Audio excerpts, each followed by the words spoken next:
All right, so I was able to find this, which is absolutely perfect, and it further explains the difference between an 83 mile-an-hour fastball and a 95 mile-an-hour fastball, and why, honestly, the same kid could easily throw either one, depending on one very specific part of their mechanics.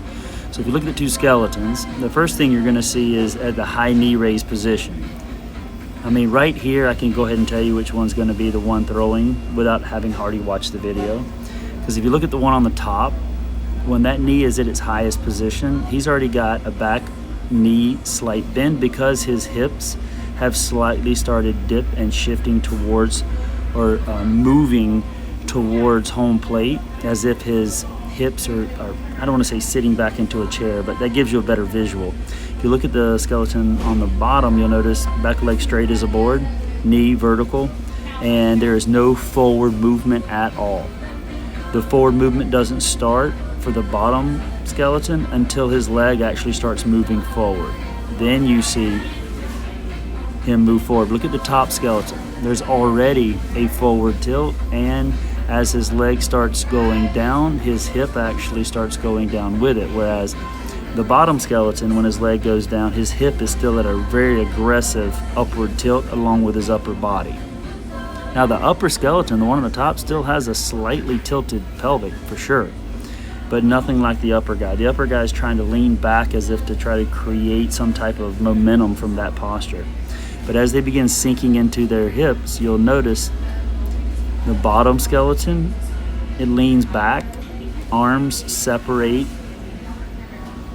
almost like an outfielder trying to make a throw home, whereas the top skeleton is a lot more balanced and coordinated. When they land, they don't look exceptionally different here, if you look, other than the skeleton at the top has already started shifting or rotating that hip-shoulder separation, right? So when he lands, that upper body is already rotated and his hips follow.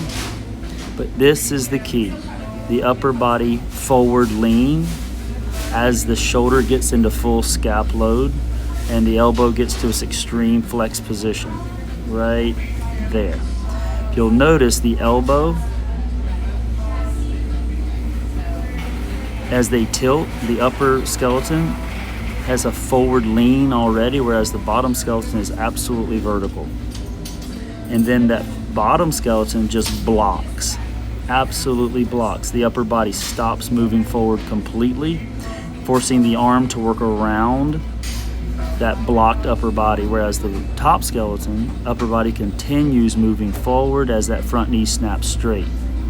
And as they finish their throw and that knee allows the energy to transition through, look at the upper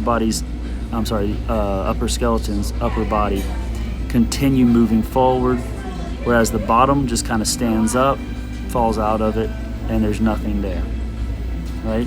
So if we get out to this one, you can see them side by side, it might be a little better. So there's that vertical posture. Here's really where we can see it. So upper body begins to tilt forward as the elbow. So the upper body is in essence bringing the elbow forward, and the hands follow. The hand's gonna get there, obviously. If your elbow's going, your hand's gonna go as well. But that's the position, good versus bad, that creates velocity, or I didn't even say, doesn't create velocity. What it does is it allows velocity. So the kid's going to produce that velocity if it's genetically there in his body. But that one on the right there, that's how you massively reduce genetic potential, right? So the mechanic of that throw is what's killing the velocity, not the lack of velocity.